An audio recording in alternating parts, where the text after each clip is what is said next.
What's going on, folks? Ted from Nerd Immersion here, and I'm trying my standing desk setup again. I've changed a couple of the lighting situations, so I'm curious what you think. I was pretty washed out in the last video, so let me know how this looks to you. Do I look a little better? Is it not so washed out? Should I stick to, seating? Or if it's okay, I'm probably just alternate between the two. Certain things, if I've been recording or sitting at my desk at work all day, I may do more videos in a standing position just because it gives me a little freedom to stretch my legs and I can be a little more animated and move around. Either way. That being said, Wizards of the Coast did tweet out today something that they promised they'd execute on last week, which, as you can see here, is the SRD resources page on the D&D website now includes SRD 5.1, released under Creative Commons, and provides helpful guidance, blah, blah, blah. So what they did basically is they took what was the OGL, this system reference document page is essentially the same. Not much of it has changed, although there now is a reference to Creative Commons where there was not previously. There's a lot kind of to unpack here, and again, I am not an expert on this. I'm not a contract lawyer. I don't know a ton about intellectual property, but I can give you some, let's attempt to give you an understanding. Again, if you don't know what's going on and you have questions, hire a lawyer. I am not a lawyer. None of this is legal advice. Okay. The System Reference Document SRD contains guidelines for publishing content under the Open Gaming License or Creative Commons. The DM's Guild also provides self-publishing opportunities, and we'll talk about what that means. Use of D&D content in streaming, fan art, cosplay, and other content, basically visual content in that manner, are covered under the Wizards fan content policy, which is separate than what we're talking about here. And then they give you two options to download the version 5.1 of the SRD via Creative Commons or via the OGL. It does appear that based on this, the version from the OGL is staying here.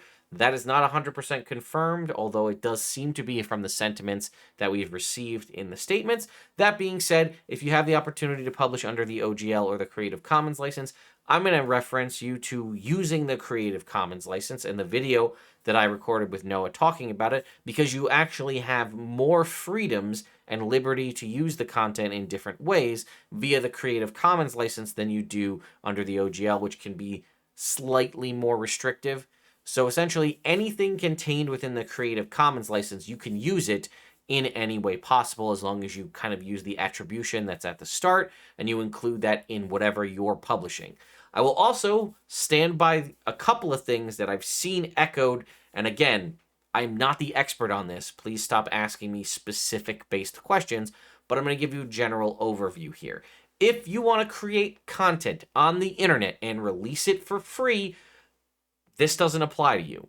If you want to use homebrew content that you make, and I'm saying this because I've literally had this question before.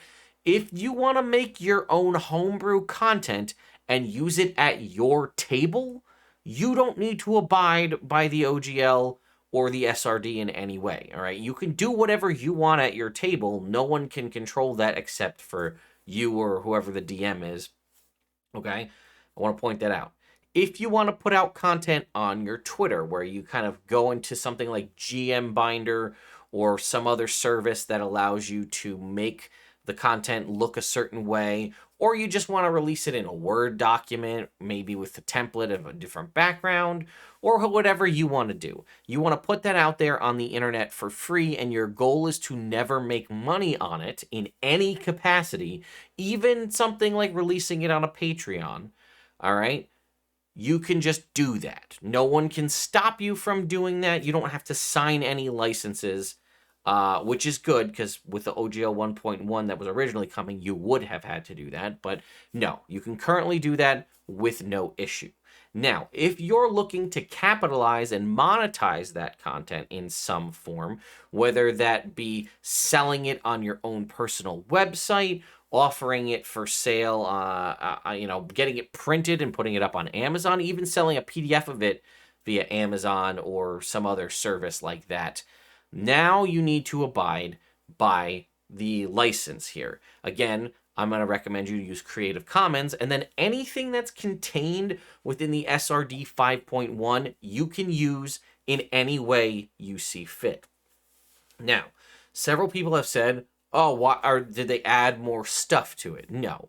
The SRD 5.1 that you see here is basically the same one we've had since, I believe, 2015. So what that means is you can use that content again in any way. For example, there is all of the base classes from the player's handbook. There is also one subclass provided for each one of those base classes, and the concept why they only include one, or why they include any at all, is so that you can use the framework of subclasses in your game, and they kind of explain it all out by showing that to you. I think that makes sense. The same concept with, like, what a monster stat block looks like, how a mechanic works. The reason why they include only one background and one feat is because that gives you the framework of, this is how a background works, this is how a feat works. Again, none of this is going to be compliant with what's been coming out with 1D&D, because that is not covered under SRD 5.1. Will an updated SRD be released into Creative Commons? At this point, we don't rightly know. I'll cover it as more things come out. So, that being said, you can reference anything that's in there. Now, you're going to notice that some stuff is not in there, and that's by design. There are some things that Wizards of the Coast are keeping close to the chest that you can't use. For example, there is no stat block for a Beholder. There is no stat block for a Mind Flayer or a Rust Monster, I believe.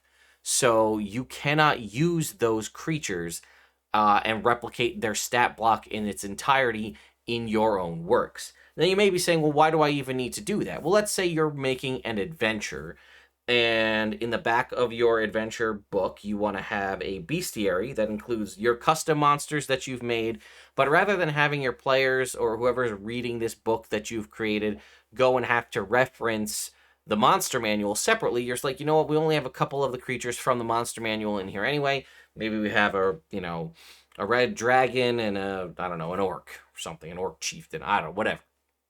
You can duplicate that stat block in its entirety as it's included in the SRD 5.1 in the back of your book in your bestiary, so that the people can just, you can reference, page 95 of your adventure, as opposed to having to put an asterisk and then have them go to a second book to pick up the monster manual to read that stat block.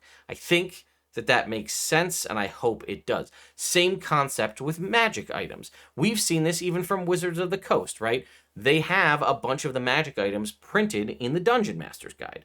But those magic items might end up being the same ones, might get reprinted potentially in like an adventure of some kind, so that you don't have to go back and reference, the Dungeon Master's Guide to look up something like an elixir of health. They might just include it in the list of magic items if they have an appendices for it. So you might see some are new, some are old, right? Just to kind of frame that. And that's part of the reason why you might want to use the SRD 5.1. Now, if you wanted to, and then again, that's why you could say, okay, I want to make my own cleric domain. Well, you have the base cleric available to you in the Creative Commons, and you have the framework of how a subclass typically works by an existing domain, and you can use it in that way. All right, so the OGL Creative Commons and Dungeon Master's Guide offer different kinds of publishing opportunities. Below is an overview of the programs. This was updated on the 30th of January of this year.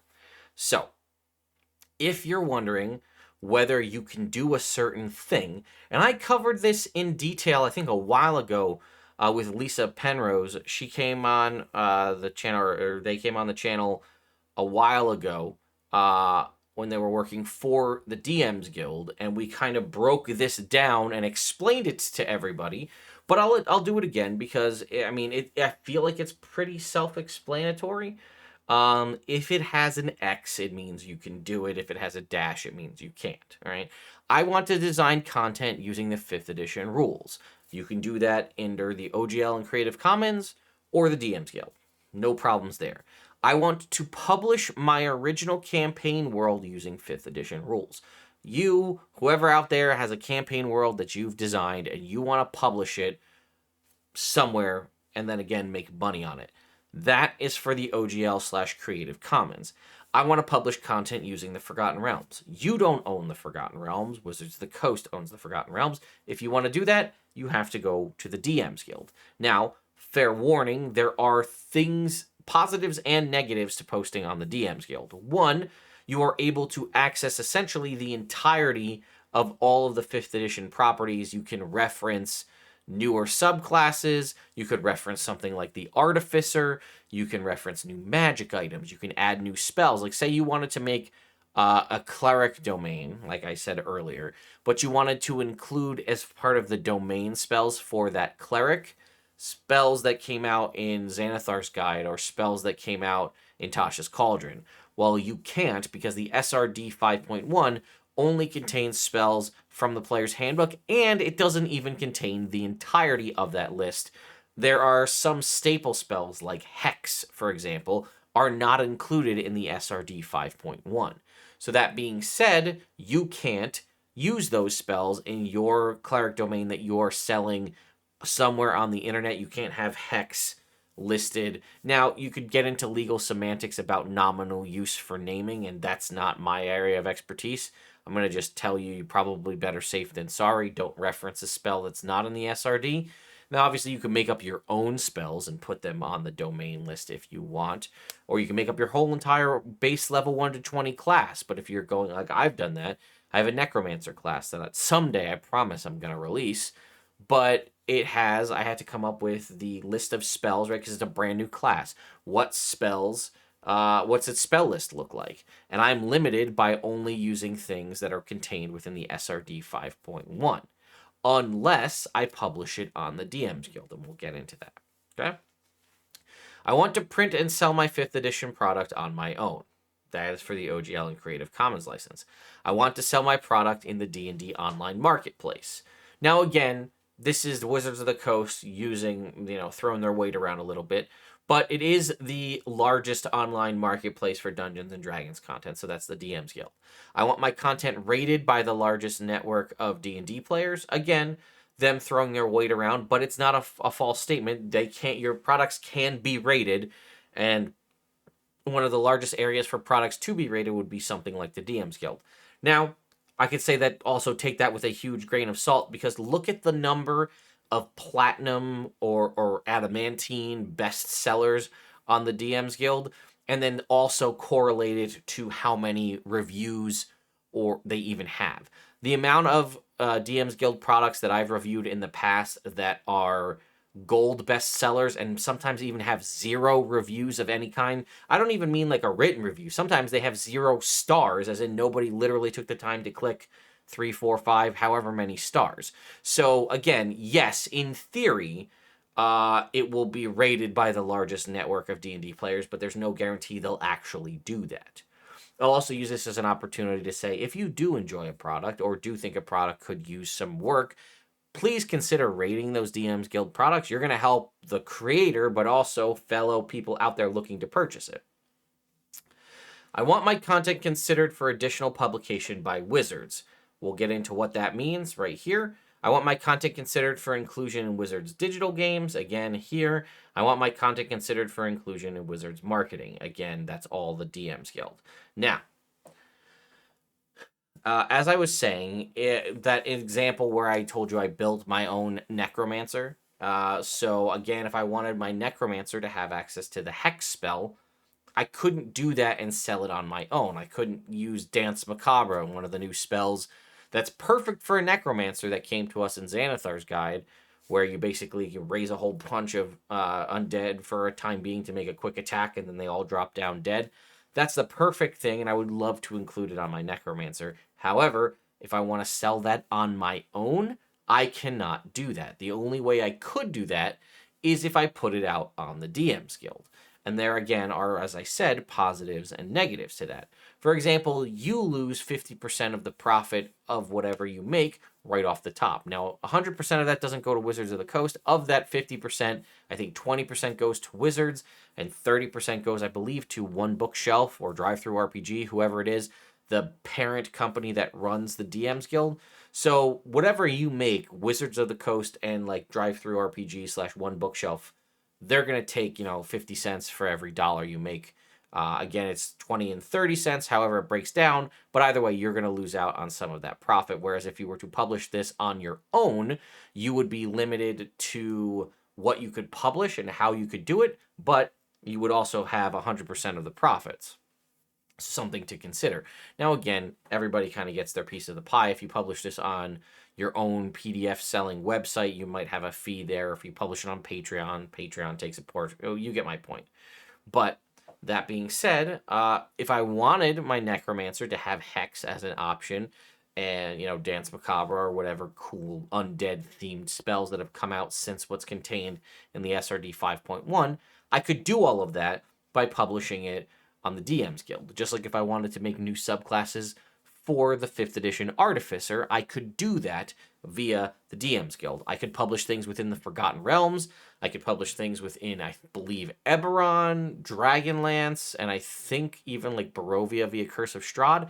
I could publish in any of those settings as long as I publish it on the DM's Guild. Again, as a reminder, you are losing profits right out the gate for doing that, but as stated by a couple of these things, this is kind of one of the largest online marketplace for D&D content. It has the potential to be rated, which might also make people put more effort in, because like if I release this on my Patreon, I can release it in any format I want and my patrons are just going to get it. Now, it might not be the most polished, best looking thing, but that's fine. If I put something out there that's not that polished and not that great looking, it may not get I don't have a good front cover. I don't have a cool, catchy name for the thing, a great description, a free preview for people to download. It may not do so well on the DM's Guild. So there's, potentially some effort that needs to be taken into account before you publish something there. You also, like I said, have the opportunity to use a variety of stock imagery.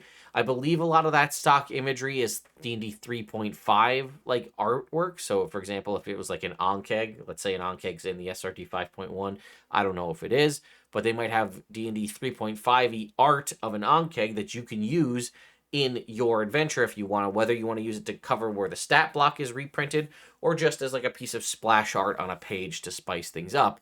You have access to that.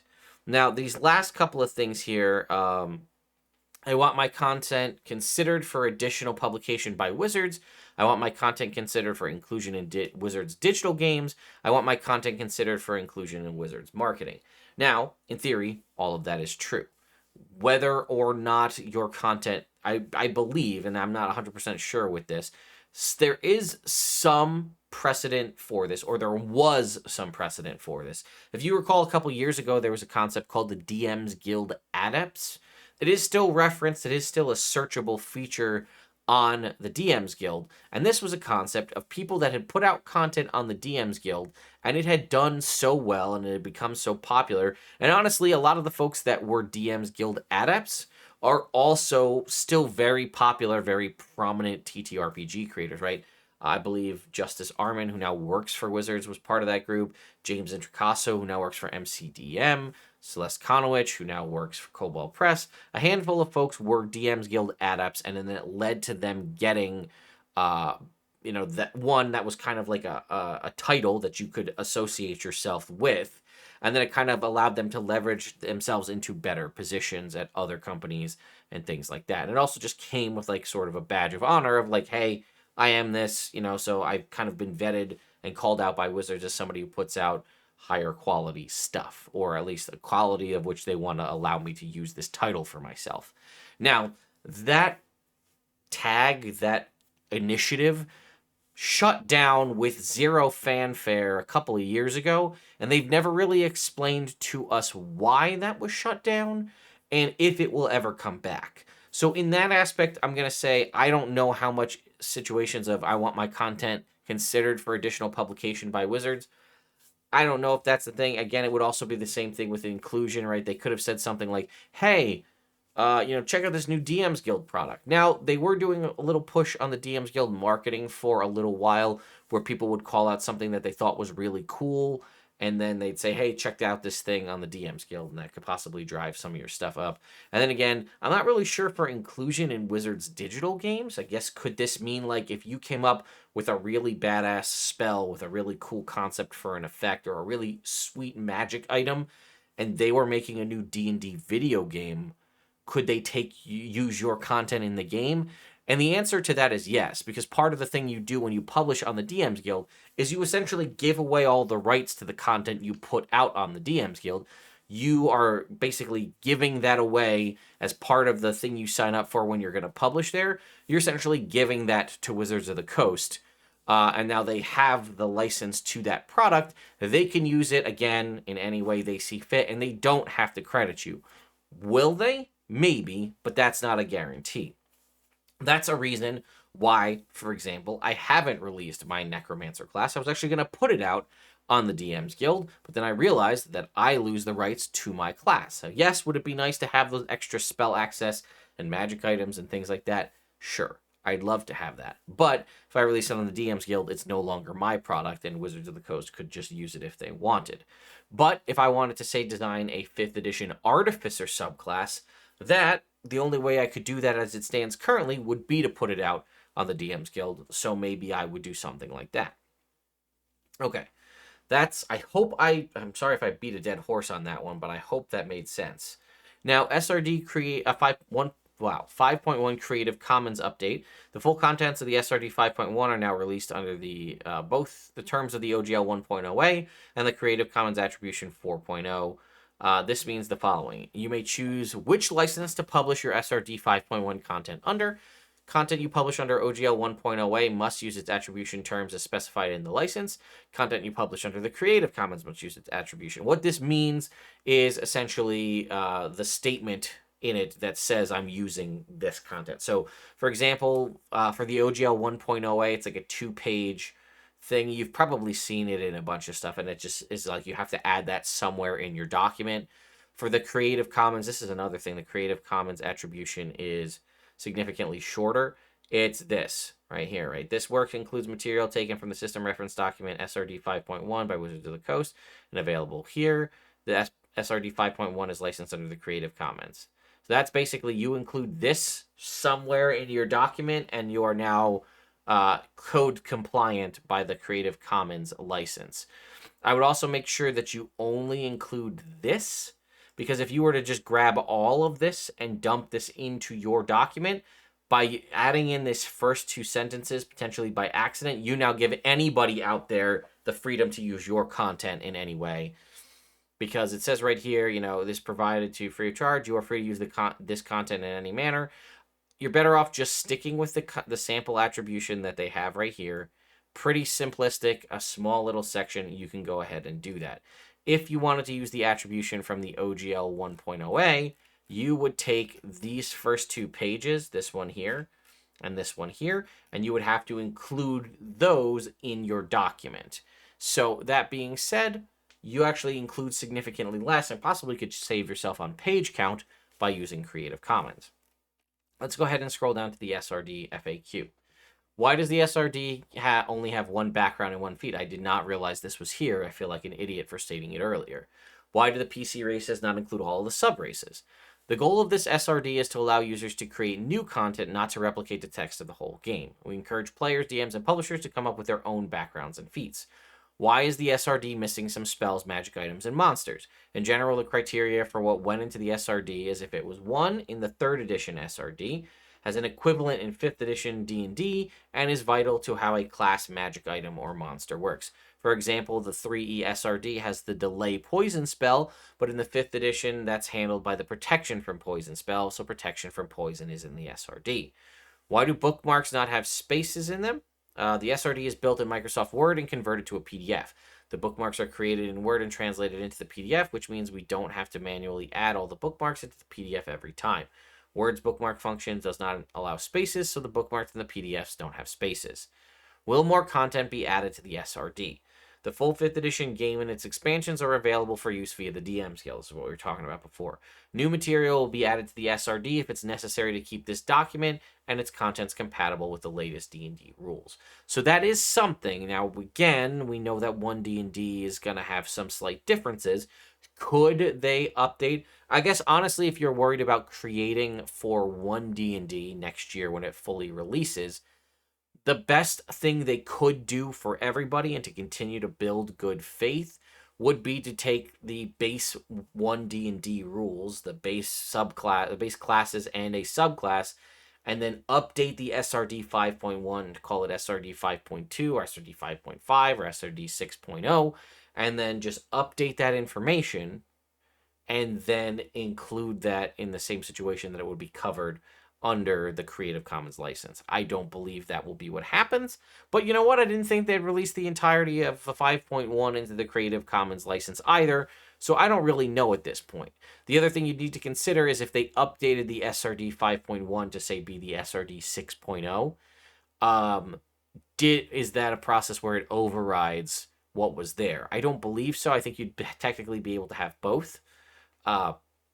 But something to consider. Again, they have updated the SRD once. That's why it went from SRD 5 to SRD 5.1. And for those of you wondering, one of the major updates that was they added the Eldritch Blast spell to the SRD 5.1. Could you imagine creating content that you were going to publish yourself for a Warlock subclass and you couldn't use Eldritch Blast at all? That would have been pretty interesting. All right, Creative Commons FAQ. Okay. What is Creative Commons? As posted on the Creative Commons website, Creative Commons is a nonprofit organization that helps overcome legal obstacles to the sharing of knowledge and creativity. They do this in part by creating licenses that make it easier for some, like Wizards, to let people use their content. Check out more on the Creative Commons website. What does Creative Commons do? Creative Commons writes open source licenses. These licenses are standardized, well written, widely accepted, and trusted around the world. The CC BY 4.0 license we chose to use is also irrevocable, and Wizards can't modify it. Again, as stated right there, it's irrevocable. It's not even held by them. They don't even get the choice to make it. The SRD 5.1 is safe if you use the Creative Commons version. What does Creative Commons not do? Creative Commons does not take ownership of the content that we are licensing.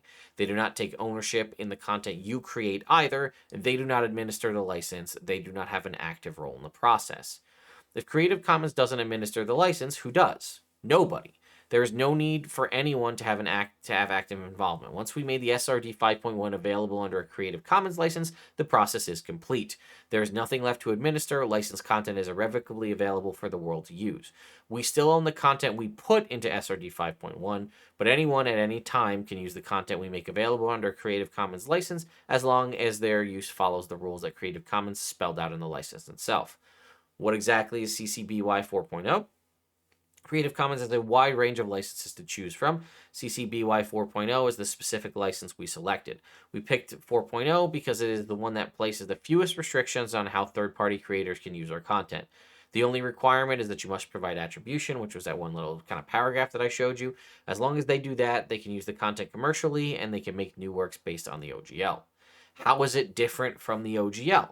The OGL places more requirements on creators and contains more restrictions on what they're permitted to do. Creative Commons provides a more modern license, more freedom for creators, and more certainty that the content released under the license will remain available under those terms forever. We put the SRD 5.1 under Creative Commons license in January 2023 so that creators have certainty that Wizards can never revoke or deauthorize SRD 5.1 content. What about virtual tabletops? Are there any restrictions on the types of content that can use Creative Commons? No, the content of the SRD 5.1 can be used in any creative expressions like TTRPGs and VTTs. And then lastly, we have the OGL 1.0 FAQ. What is it? It's a license agreement between you and Wizards of the Coast to access the core rules of D&D through an SRD. The license agreement was created by Wizards in 2000 and has been used by the creator community since then to develop their D&D products. Do I need to sign an agreement to use OGL 1.0A? No, you will still need to include the full text of the OGL 1.0A in your product to confirm it was published under this license. Is there a benefit to publish my content under OGL 1.0A versus Creative Commons? We expect most creators will start using Creative Commons due to its benefits. Still, OGL 1.0A has been means by which creators have published their D&D compatible works since 2000. We want you to have the choice on which license you use.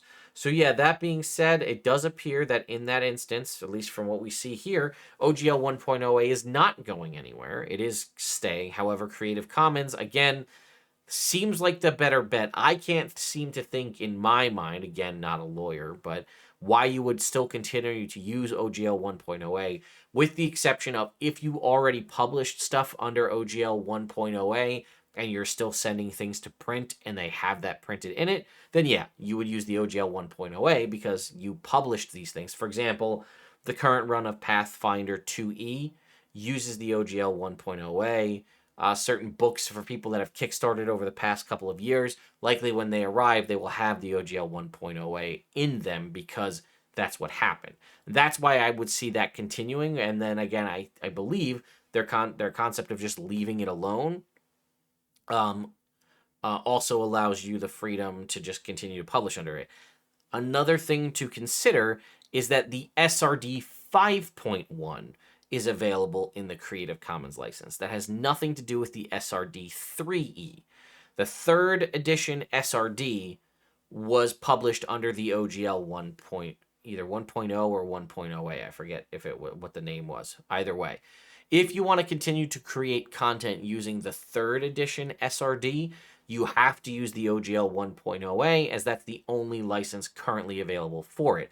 If you want to use stuff from the 5th edition SRD going forward, right now you could use Creative Commons instead. Now, Wizards of the Coast has stated, at least on one of their kind of blog posts, that they're considering adding in older edition content into the SRD, or into Creative Commons rather, so that people could use it. So if they were to then say, for example, take the entirety of the 3rd edition SRD and then say, hey, we're going to drop that into Creative Commons, then people that are still creating content for 3rd edition could use the Creative Commons version of it rather than the OGL version. I hope that makes sense. In a wild move, we could see Wizards of the Coast go further back and get 2nd edition content, 1st edition content, possibly even the 4th edition content, and drop that into Creative Commons. So then you'd be able to create and sell things using any of those SRDs from all the way back to 1st edition all the way up through 5th. Now, again, at this point, we don't know what's coming for the future. Things have kind of cooled off on the 1D&D at the moment. We're kind of in like a 2nd week mark post when we normally would have gotten a new Unearthed Arcana for the playtest, continuing for 1D&D. I think, rightfully so, Wizards of the Coast is playing it cool and not kind of throwing things out there for us.